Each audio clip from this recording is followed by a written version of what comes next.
একদিকে Russia Ukraine, অপরদিকে Iran Israel যুক্তরাষ্ট্র জুড়ে চলছে তৃতীয় বিশ্বযুদ্ধের উত্তেজনা। আর এরই মধ্যে আমাদের হাতে এসেছে গুরুত্বপূর্ণ আপডেট, আন্তর্জাতিক সংবাদ। শুরুতেই থাকছে পশ্চিমাদের বিরুদ্ধে ভয়ানক অস্ত্র উন্মোচন করল ইরান। আরও জানাবো অবশেষে পুতিনের পাতা ফাঁদে পা দিল ইউক্রেন। এবারে থাকছে ইউরোপের দেশে দেশে যুদ্ধের প্রস্তুতি। জানিয়ে দিব ভারতের মদদে ঘটছে ট্রেন হাইজ্যাকিং, দাবি পাকিস্তানের। এবারে থাকছে ফিলিস্তিনিদের উচ্ছেদ করে আফ্রিকায় পাঠানোর পরিকল্পনা ফাঁস। সব শেষে জানিয়ে দিব যুক্তরাষ্ট্রের কবল থেকে বাঁচতে শক্ত অবস্থানে পানামা। শুনছিলেন হাতে পাওয়া গুরুত্বপূর্ণ আপডেট, আন্তর্জাতিক সংবাদের শিরোনাম, এবারে বিস্তারিত। তবে তার আগে অনুরোধ রইল ভিডিওটিতে একটি লাইক দিন এবং কমেন্ট করে জানিয়ে দিন ভিডিও সম্পর্কে আপনার মূল্যবান মতামত। আরও জানিয়ে দিন ভিডিওটি কোথা থেকে দেখছেন বা কোন জেলা থেকে দেখছেন। এবার পশ্চিমাদের বিরুদ্ধে ভয়ানক অস্ত্র উন্মোচন করল ইরান। পশ্চিমাদের সঙ্গে উত্তেজনা আরও বাড়িয়ে ইরান সম্প্রতি একাধিক ভয়ানক সামরিক অস্ত্র উন্মোচন করেছে, যা মধ্যপ্রাচ্যের ভূ রাজনৈতিক পরিস্থিতিকে নতুন মোড় দিতে পারে। ইরানের প্রতিরক্ষা মন্ত্রণালয় জানিয়েছে নতুন এক ক্ষেপণাস্ত্র, ড্রোন ও নৌবাহিনী সক্ষমতা আরও শক্তিশালী করা হয়েছে। বিশেষজ্ঞরা বলছেন এই উন্নয়ন পশ্চিমাদের জন্য নতুন উদ্বেগ তৈরি করবে। ইরান তাদের নতুন ব্যালিস্টিক ক্ষেপণাস্ত্র প্রদর্শন করছে, যার পাল্লা 2000 কিলোমিটারেরও বেশি। এই ক্ষেপণাস্ত্রগুলো উচ্চ নির্ভুলতায় লক্ষ্যবস্তুতে আঘাত হানতে সক্ষম। এছাড়া দেশটি অত্যাধুনিক ড্রোন প্রকাশ করছে, যা দীর্ঘ সময় আকাশে থাকতে পারে এবং প্রতিপক্ষের অবস্থানে ভয়ানক হামলা চালাতে সক্ষম।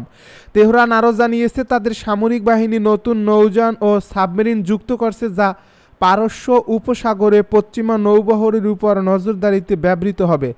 ইরানের বিপ্লবী গার্ড বাহিনীর কমান্ডাররা হুঁশিয়ারি দিয়েছেন যদি পশ্চিমারা কোনো উস্কানি দেয় তাহলে ইরান শক্তিশালী প্রতিক্রিয়া জানাবে। বিশ্লেষকদের মতে ইরানের এই নতুন অস্ত্র ভান্ডার মধ্যপ্রাচ্যে শক্তির ভারসাম্যে পরিবর্তন আনতে পারে। যুক্তরাষ্ট্র ও তার মিত্ররা ইতিমধ্যে উদ্বেগ প্রকাশ করছে এবং ইরানের বিরুদ্ধে আরও নিষেধাজ্ঞার কথা ভাবছে। তবে ইরান বলছে তারা আত্মরক্ষার জন্যই সামরিক শক্তি বাড়াচ্ছে এবং কোনো আগ্রাসী উদ্দেশ্য নেই। এই নতুন সামরিক উন্নয়ন আন্তর্জাতিক রাজনীতিতে কী প্রভাব ফেলবে তা সময়ই বলে দেবে। তবে নিশ্চিতভাবে বলা যায় পশ্চিমাদের জন্য এটি বড় ধরনের চ্যালেঞ্জ হয়ে দাঁড়াবে। অবশেষে পুতিনের পাতা ফাঁদেই পা দিল ইউক্রেন। রাশিয়া ইউক্রেনের যুদ্ধ এক নতুন মোড় নিয়েছে, যেখানে মনে করা হচ্ছে অবশেষে পুতিনের কৌশলে ফেঁসে গেছে ইউক্রেন। দীর্ঘদিন ধরে চলমান যুদ্ধের মধ্যে রাশিয়া কৌশলগতভাবে এমন একটি ফাঁদ তৈরি করেছিল যেখানে ইউক্রেন ধীরে ধীরে ধরা পড়েছে বলে বিশেষজ্ঞদের মত।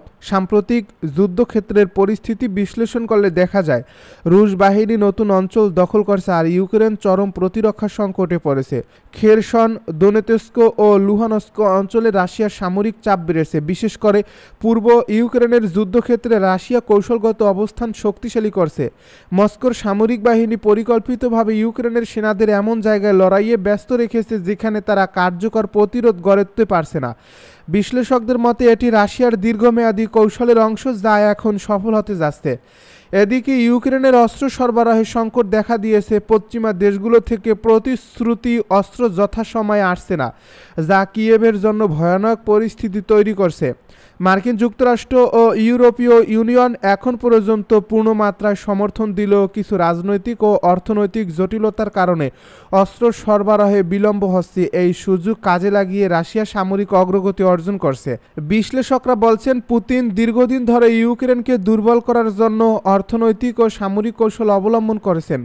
ইউক্রেনের বিদ্যুৎ অবকাঠামো ও গুরুত্বপূর্ণ স্থাপনায় ধারাবাহিক ক্ষেপণাস্ত্র হামলার ফলে দেশটি মারাত্মক সংকটে পড়ছে, যার ফলে প্রতিরোধ গড়ে তোলার সক্ষমতাও কমে গেছে। এই পরিস্থিতিতে প্রশ্ন উঠছে ইউক্রেনের ভবিষ্যৎ কি? যুদ্ধ যদি দীর্ঘায়িত হয় তাহলে ইউক্রেনের জন্য টিকে থাকা আরও কঠিন হয়ে যাবে। অন্যদিকে রাশিয়া যদি তাদের পরিকল্পনা বাস্তবায়নে সফল হয় তাহলে ইউক্রেনের জন্য সামনের দিনগুলো আরও চ্যালেঞ্জিং হবে। এখন দেখার বিষয় পশ্চিমারা এই পরিস্থিতিতে কী ধরনের পদক্ষেপ নেয় এবং ইউক্রেন এই কৌশলগত ফাঁদ থেকে বেরিয়ে আসতে পারে কিনা। ইউরোপের দেশে দেশে তৃতীয় বিশ্বযুদ্ধের প্রস্তুতি। রাশিয়ার ভয়ে ইউরোপের দেশে দেশে চলছে যুদ্ধের প্রস্তুতি। সার্বভৌমত্ব রক্ষায় ইতিমধ্যেই প্রতিরক্ষা জোরদারে তৎপর হয়ে উঠছে বেশ কয়েকটি দেশ। কেউ ঝুঁকছে অস্ত্র উৎপাদনে, আবার কেউ ঝুঁকছে সামরিক প্রশিক্ষণে দেশের সব নাগরিককে, বিশেষ করে জার্মানি, পোল্যান্ড, ফ্রান্স, বেলজিয়াম।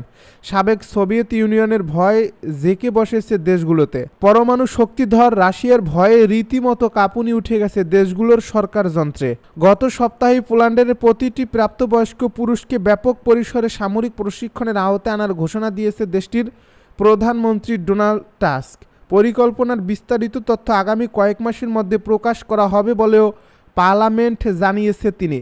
পরিকল্পনার বিস্তারিত তথ্য আগামী কয়েক মাসের মধ্যে প্রকাশ করা হবে বলেও পার্লামেন্টে জানিয়েছেন তিনি।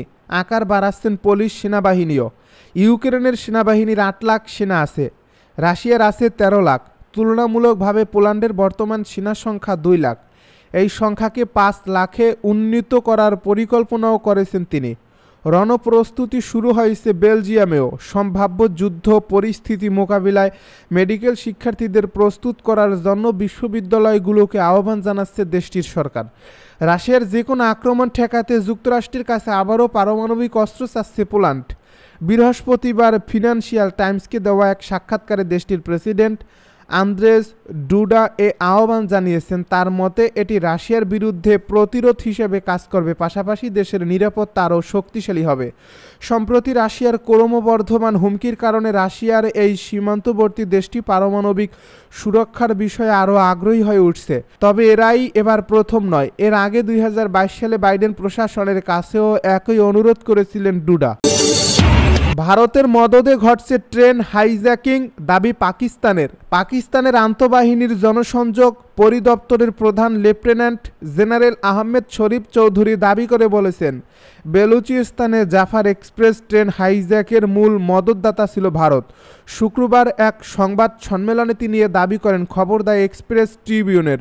এদিন বেলুচিস্তানের মুখ্যমন্ত্রী মীর সরফরাজ বুখতির সঙ্গে যৌথ সংবাদ সম্মেলনে লেফটেন্যান্ট জেনারেল আহমেদ শরীফ চৌধুরী অভিযানের বিস্তারিত তুলে ধরেন এবং ভারতীয় গণমাধ্যমের বিরুদ্ধে অপপ্রচার চালানোর অভিযোগ আনেন।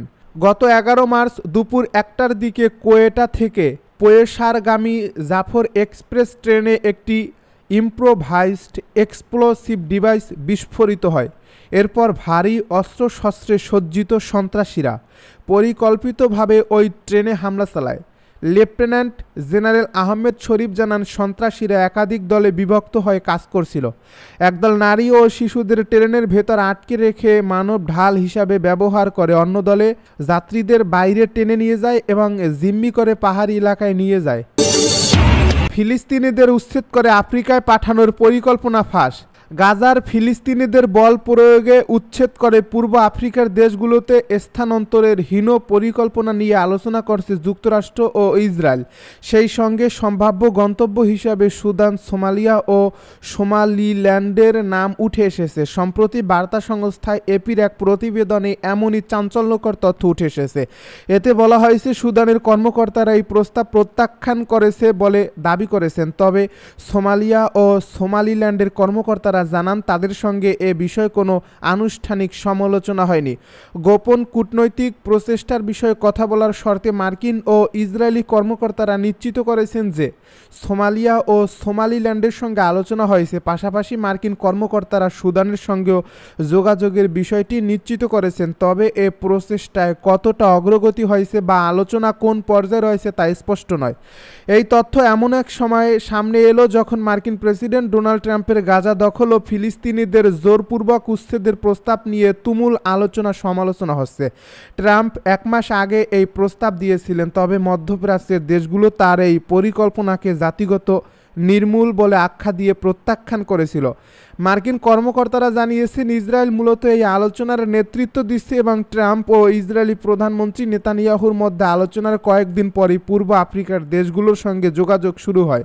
ইসরায়েলের অর্থমন্ত্রী বেজালেল স্মোট্রিচ সম্প্রতি বলেছেন, তারা ফিলিস্তিনিদের জন্য বিকল্প আশ্রয় খুঁজছেন এবং ইসরায়েলের প্রতিরক্ষা মন্ত্রণালয়ের অধীনে একটি বিশাল অভিবাসন বিভাগ খোলার পরিকল্পনা করছে। এদিকে ফিলিস্তিনিদের জোরপূর্বক উচ্ছেদকে রেড লাইন বলে অভিহিত করেছেন দোহা ইনস্টিটিউট ফর গ্র্যাজুয়েট স্টাডিজের সহযোগী অধ্যাপক তামের কারমৌত। যুক্তরাষ্ট্রের কবল থেকে বাঁচতে শক্ত অবস্থানে পানামা। পানামা সরকার বলেছে দেশের সার্বভৌমত্ব ও পানামা খালের সুরক্ষায় তারা শক্ত অবস্থানে থাকবে। কৌশলগত এ পানিপথের নিয়ন্ত্রণ নিতে মার্কিন প্রেসিডেন্ট ডোনাল্ড ট্রাম্প বিভিন্ন উপায় খুঁজছেন বলে খবর প্রকাশের পর গতকাল বৃহস্পতিবার পানামা সরকার কথা বলেছে। দুই মার্কিন কর্মকর্তার বরাতে এনবিসি নিউজের এক প্রতিবেদনে বলা হয়, পানামাতে মার্কিন সেনাদের উপস্থিতি বাড়াতে উপায় খোঁজার জন্য যুক্তরাষ্ট্রের সেনাবাহিনীকে নির্দেশ দিয়েছে হোয়াইট হাউস। যুক্তরাষ্ট্র ও পানামার মধ্যে নিরাপত্তা সহযোগিতা জোরদার থেকে শুরু করে দখল করা পর্যন্ত বিভিন্ন উপায়গুলো পর্যালোচনা করতে বলা হয়েছে। এ ব্যাপারে হোয়াইট হাউস ও পেন্টাগনের বক্তব্য জানার জন্য চেষ্টা করেছিল এএফপি, তবে তাৎক্ষণিক সাড়া পাওয়া যায়নি। পানামার পররাষ্ট্রমন্ত্রী সাংবাদিকদেরকে বলেন, এসব বিবৃতির প্রতি শ্রদ্ধা রেখে শুধু বলতে চাই, নিজেদের ভূখণ্ড, খাল ও সার্বভৌমত্বের সুরক্ষায় পানামা শক্ত অবস্থান বজায় রেখেছে। হ্যাভিয়ার মার্তিনেজ আসা আরও বলেন, পরিষ্কার করে বলছি, এ খাল পানামার মানুষের এবং তা তাদেরই থাকবে। এনবিসি নিউজের ওই প্রতিবেদন মধ্য আমেরিকার দেশ পানামাকে হতবাক করে দিয়েছে। 25 বছরের বেশি সময় ধরে দেশটিতে কোনো মার্কিন সেনা নেই। যুক্তরাষ্ট্র পানামা খালের নিয়ন্ত্রণ ছেড়ে দেওয়ার পর 1999 সালের 31 ডিসেম্বর সর্বশেষ মার্কিন সেনা পানামা ছেড়েছে। পানামা খাল নির্মাণ করেছিল যুক্তরাষ্ট্র।